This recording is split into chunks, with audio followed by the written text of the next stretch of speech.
when there was an argument about homosexuality and debauchery and immorality, and arguments that Paul had with people, concerning things like lesbianism and being effeminate and all this stuff we're arguing about today, that's old stuff. Paul says, look, this is deep, Paul says, I don't need to quote any scripture to you all. He says, even nature proves that this ain't right. You all remember that? No, you all remember that? Okay. I know some of you all don't read the Bible, so I don't want to assume that. Romans chapter 1. Paul is talking about all these things we're fighting over today. Same-sex marriage and lesbianism and all this stuff. Paul says, look. He says, you don't need God to write something on the wall for you. Look at verse 18. The wrath of God is already revealed from heaven against all the godlessness and wickedness of men who suppress the truth by their wickedness. That's an important. Suppress the truth means, I saw something on CNN yesterday. It still makes me sick thinking about it. A man who became a woman, so they claim. I think it says her name was Steve or something like that. And I'm watching this program now. Don't turn the TV off, okay? And I'm sitting there thinking, what is this? Let me read what it was. Verse 18. This is the Bible. This is exactly what you saw on CNN. It says, the wrath of God is already revealed against that. Men suppress the truth by their wickedness. You cut your penis off and call it a vagina. Now you know it ain't none, but you suppress the fact that it ain't none. You suppress the truth. The truth is you's a male, but you suppress it. You put some hormones and get a little bit of bubby, and now you're telling me you's a woman. You ain't no woman.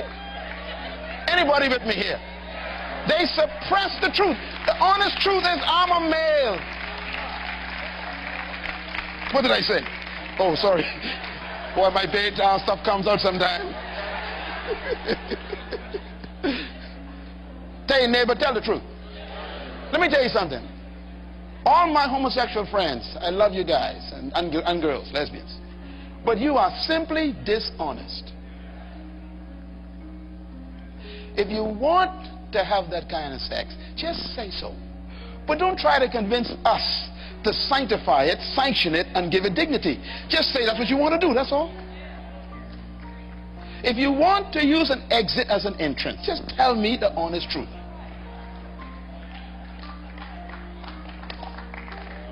Don't try to get me to dignify it, sanctify it, glorify it, and then make it legal. This is crazy. You're suppressing the truth. The truth is, this is an exit. This is an exit. Nature say this is an exit. It's a garbage disposal. This gets rid of waste. Now, I ain't attacking nobody. Biology, simple 101. Biology 101.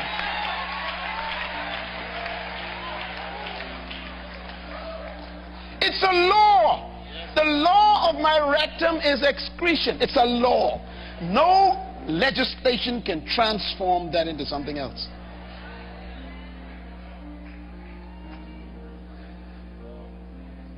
So if you see a fellow walking around with his wrist break, just say, tell him, legally, you are a brother. By law, you are a brother. Your walk don't cancel that law at all. Your earrings don't touch that law. Your relationship don't change that law. These are laws. So at least be honest with God. Tell God, I will violate your law. Okay? Thank you very much. That's honest. Be honest. What did I do? You're making me behave interestingly. Look at verse 19. Look at verse 19. Come on, all you young people, read this please. Verse 19, because some of you are getting tempted. Verse 19 says, sin. Come on, I want you to read this in the Bible. Turn your Bible, Pastor Mark. I want you to read this. Bring this back to your mind now. It says in verse 19 of Romans 1, since what may be known about God is plain to them, because God has made it plain to them in nature. For since creation of the world, God's invisible qualities, his eternal power and divine nature have been clearly seen, being understood from what has been made. The dogs got sense. I've never seen two male dogs getting it on. And in Baintown we got pot cakes. They wild dogs. They still got sense.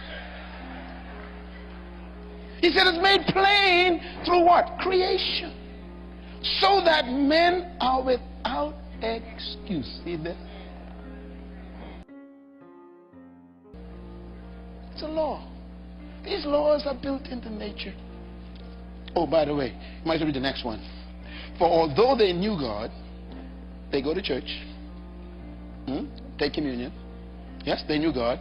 They neither glorified him as God nor gave thanks to him. But their thinking became futile and their foolish hearts are darkened. Although they claim to be wise, they have become fools and exchanged the glory of the immortal God for images made to look like mortal men and birds and animals and reptiles. Therefore God gave them over in their sinful desires of their hearts to sexual impurity for the degrading of their own bodies with one another. Can I go a little further? They exchanged the truth of God for a lie. Listen, man, God said, look, this is plain. You telling me it's legal and nature says it's illegal? Not me, nature says this is can't work. Two women cannot have children, okay? So let's just, don't lie and tell me this what you are. Listen, be honest. Now God already gave you over, so you're going to self-destruct. But at least don't try to don't make all of us vote to support something illegal. And I say naturally illegal. Naturally illegal. This is why democracy is so dangerous. I am very suspicious of democracy because it makes laws based on majority, not based on what is right. If enough of us agree, we try to make wrong right. I want to also correct something I've been hearing for years in this country. The voice of the people is the voice of God. That's a lie. Because what you're telling me is if enough of us agree on something, it must be God's voice. Are you crazy? You need to act like Joshua. Joshua says, look, I don't know about you all, but as for me and my house, sometimes you got to go by your own self. Come on, give God a hand. God's voice may tell you walk alone. Don't let the majority convince you to do evil. Look at verse 25. They exchanged the truth of God for a lie and worship and serve created things rather than the Creator, who is forever praised. Because of this, God gave them over to shameful lust. Even their women exchanged natural relations to unnatural ones. In the same way, the men also abandoned natural relationships with women who were inflamed with lust for one another, and men committed indecent acts. Am I reading the Bible? Indecent acts with one another, with other men, received in themselves, they receive in themselves the due penalty for their perversion, the Bible calls it. Now, let me tell you what, you cannot pervert what is not real. I'm going to say this again. Perversion implies that there's something that is right that you have skewed to be wrong. It's perversion. You cannot take right and make it wrong. You can pervert it. So Paul is correct. Paul says it's perversion.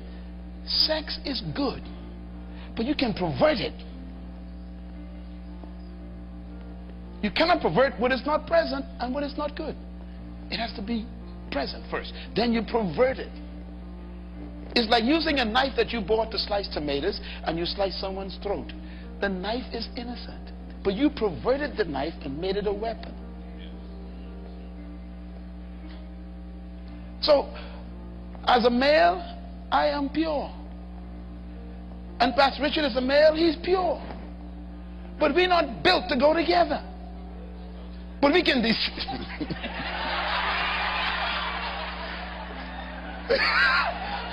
Pastor Richard, don't worry about a thing.